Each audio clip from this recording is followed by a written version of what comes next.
It's always been taught that the Fraser River, or our river, is our lifeblood. It is the hub of who we are, and has been such a gift from the Creator to provide for us. And one of the quintessential reasons why we have such a rich culture is because the bounty came to our door for harvest. In that, also giving us the time to really cultivate our culture, as it were. So,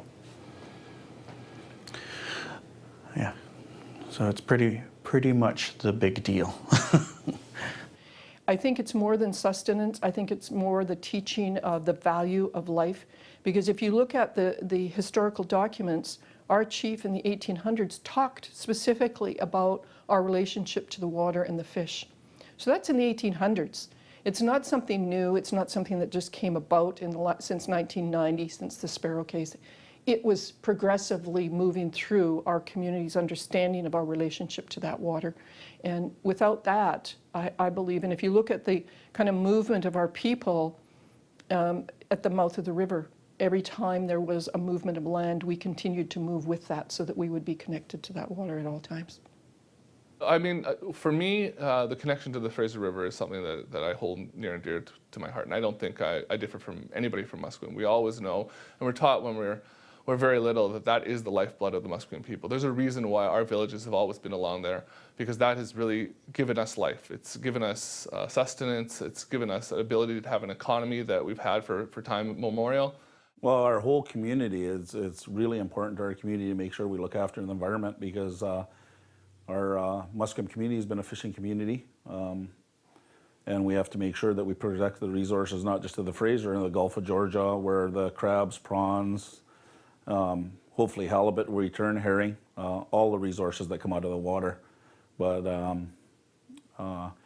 it's a huge part of our community, especially our immediate family. Most of us are fishermen, so a lot of the concerns that are coming with the potential LNG and natural gas that's coming is our community is really going to have to pay attention to it, because one disaster could affect us as a fishing community. Even though there's not much anymore, I always look forward to the salmon run when they start showing up, and even now, just every day is keeping an eye on things and see if the chum runs start yet, because we started getting some early, and the sockeye was coming. We were catching the odd one, and I was telling my son, gee, it's only September, we're catching chum, it's going to be a good year. That's for what they call the fall fishing, eh? So it's just a way of life for us, like it's not, just the way we grew up. Depend on the river for what it can give us. Give us food and everything. Our people spoke of the stories that they would tell, like my granduncle, our late granduncle, Grandpa Frank Charlie, who was 106 at that time when he passed away.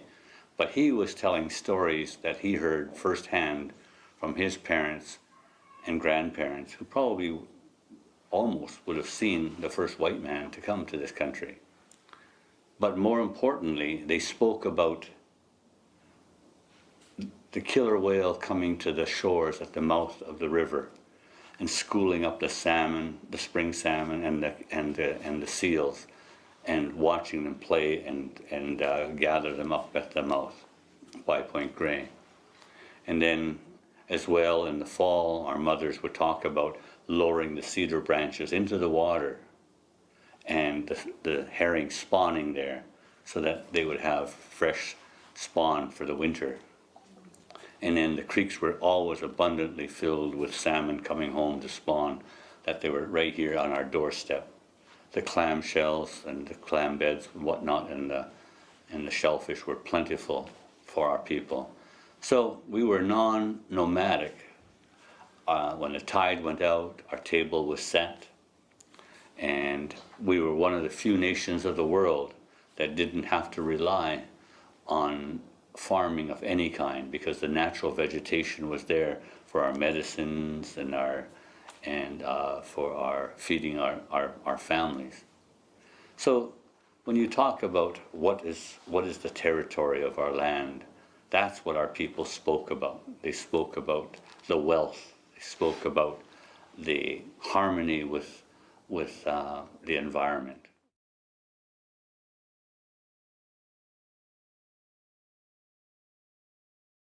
Today my family still practices our traditional food harvesting, so we eat a lot of seafood and we fish a lot. My brothers all hunt, so we eat a lot of duck and a lot of geese, and they go up country for some big game as well, so moose and elk and deer.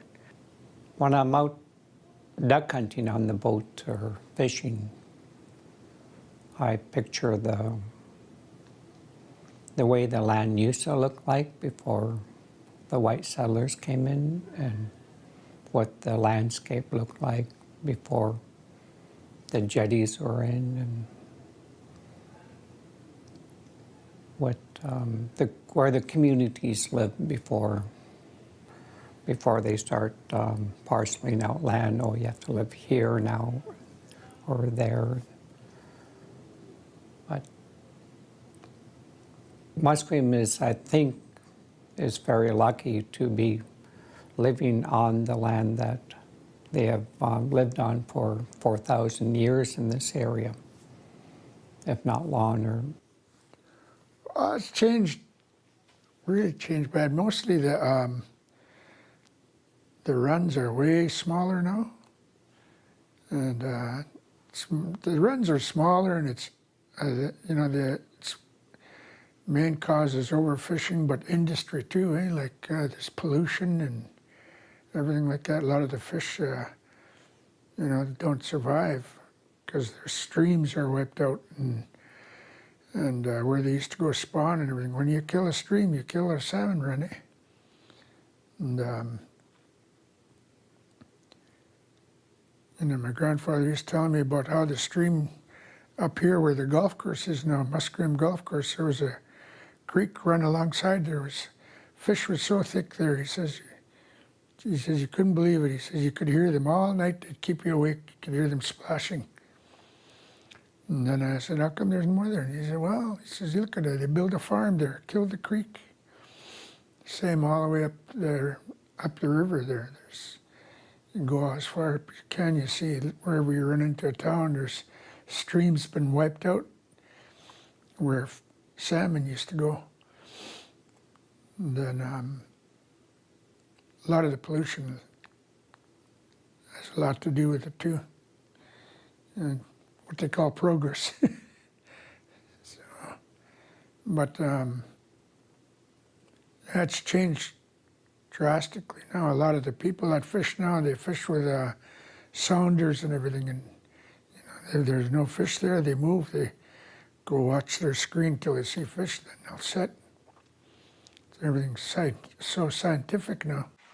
But yeah, that's a lot of people just think salmon or clams, or crabs, but it was much more than that because we had herring, we had ulukin, and the sad reality is today, and I don't know if this is going to be a question, but the impact of the European, what has happened was their thinking of only of today and their economics of today. They created the spit, the Iona spit, and they dredged the river because they wanted to make that a working man's river. But it did a number of things to us. They put a log storage down at our mouth of the river.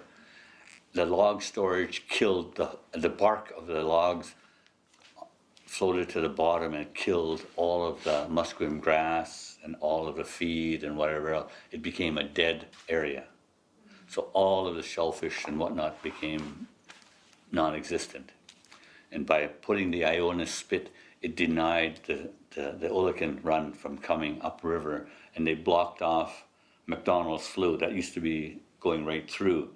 So now the ulukins were wandering around in a circle and trying to find that new path to go upriver to spawn, but they couldn't find that. And oolakans are crazy. They'll spawn almost anywhere, kind of thing, along like with pink salmon. So that ended up, the spawn would be just washed away, kind of thing. So we lost a lot of those kinds of things. As well, they put in the Roberts Bank, and then they put in the Iona sewage plant and that whatnot. So a lot of the waterfowl that we used to hunt and gather is no longer edible. So it has taken its toll on us. We felt the impact. Well, my dad used to say a long time ago that at the mouth there used to be some clam bed down there, but there's nothing there now because of all the progress that's been going on. And we used to have a beautiful hunting area, but that's all gone now. It's all houses, city.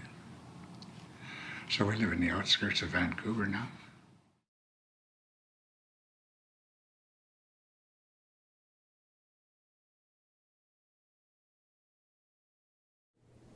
I think that we're just catching up to the technology of our ancestors, quite frankly. Along with fishing, I also have been hunting since I could walk, or been with the uncles as well. And the purpose, my sole purpose for hunting is to provide for traditional food for our people. That's my sole reason for hunting. And it's an honor to have done that. Using that, saying that, all the tools that I use now are modern tools. Modern firearms, modern knives and whatnot. We get to see many, many artifacts or belongings that have been created by our ancestors.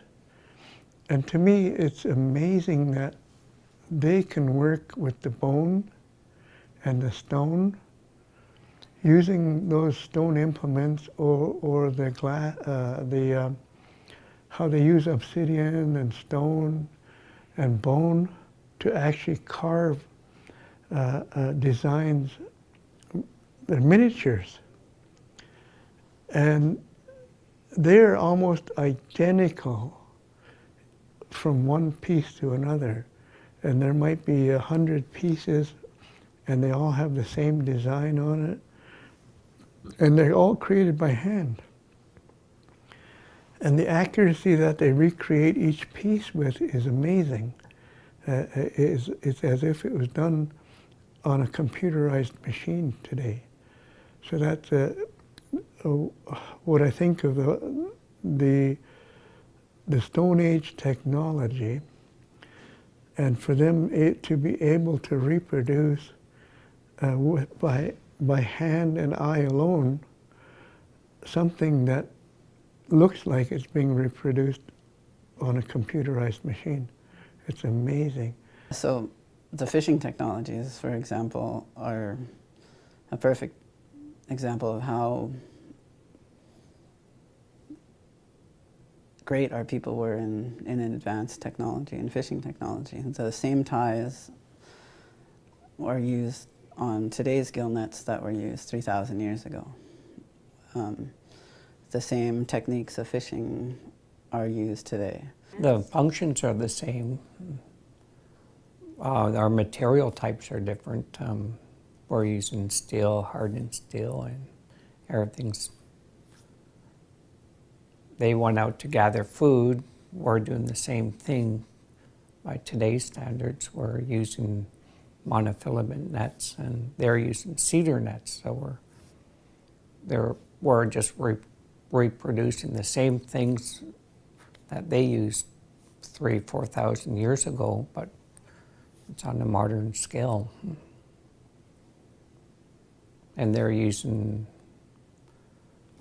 arrowheads or a projectile to bring down game, and we're using a gun with a projectile in the form of a bullet. So nothing's really changed about our lifestyles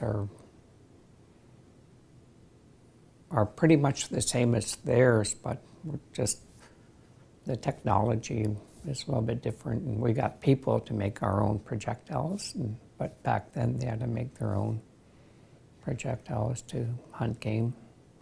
If you really look at the belongings and the intricacy of some of the pieces that have come from there, you realize that the high level of technology and artistry, development of the community that was living at Susnam, it's very sophisticated, and I think kind of puts some of the notions of Aboriginal civilization on the shelf when you really look at those pieces, because they're just magnificent. You can't just take them out, you don't know what's on them, eh? And artifacts, like the tools and stuff, what they used for cleaning fish or hunting deer and everything like that, that's all fine because that's knowledgeable, eh? It brings knowledge to our children. This is what your grandparents used to catch fish. This spear, this one here, is what they used to go kill a deer. These ones they used for cleaning fish and stuff like that. You know, that's a good part of our history, and I think it's important that our children understand what that is, what they're for. Eh? But there's just some things that should be left alone, should be respected.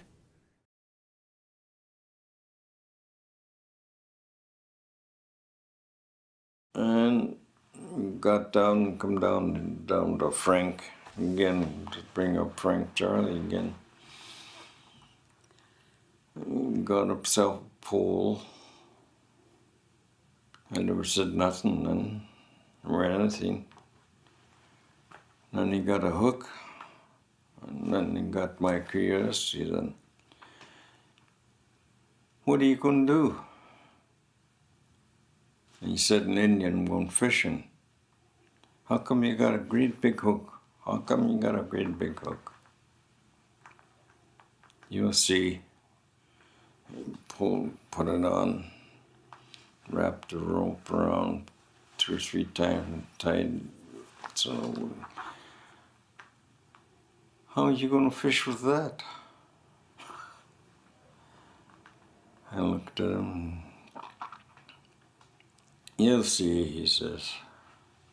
I walked up, just past the bridge, went up the river, creek, and you seen brush hanging down. What are you doing? Pole and gaff hook. There's no fish, I don't see any. And I give a yank and out come a silver coho. How do you know it was there? How do you know there was fish there? I could tell, he says, I must hit the tail to move. And I questioned about the tail, how he knew it was there. I go get an old one now. Old one? Yeah. So, packed this fish, and then we went, come up on the side, Grand Street, up the first creek, second creek, whatever you want to call it, and went up a little ways, about 1.5 blocks. There's a great big stump. And he put his fish down,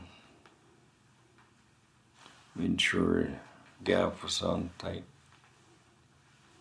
How can you tell there's a fish there? Why didn't you go and tell me, Frank?